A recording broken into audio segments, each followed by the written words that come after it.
মানিককে গুলি করে হত্যা করা হয়েছে, পিছনে গুলি করা হয়েছে, চোখ দিয়ে হেনে সেই গুলিগুলো বের হয়ে গেছে। সকালবেলায় সকাল 10:20 বালু তোলা শ্রমিকগুলো যখন নদীতে কাজ করার সময় ওই লাশটাকে খুঁজে পায়। আর আমাদের এলাকায় একজন হারিয়ে গেছিল, তার নাম মানিক। ওর পরিবারের লোকজন আসে লাশটাকে শনাক্ত করে যে এই মানিক।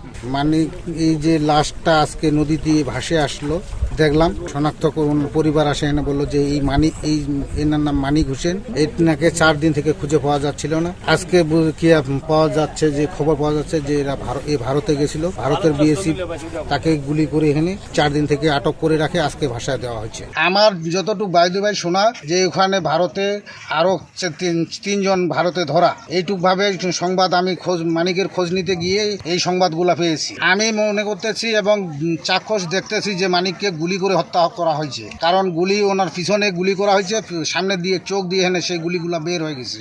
নদীতে এখানে কাজ করছিল, বালু তুলেছিল, তখন ওরা দেখছে লাশ ভাসে আসতেছে, তখন লোকজন আনাগুনা করতেছে, আসতেছে। আমিও আসলাম আর কি, শুনছি ইন্ডিয়া থেকে মানুষ ওই লোক ভাসে আসছে, গুলি করা।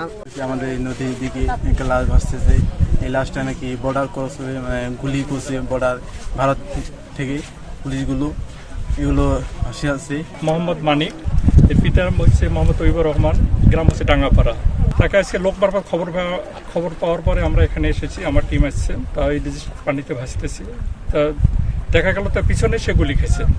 পিছনে গুলি খাওয়ার পরে সে মুখের সামন দিয়ে চোখ দিয়ে বাইরে হয়ে চলে গেছে গুলি।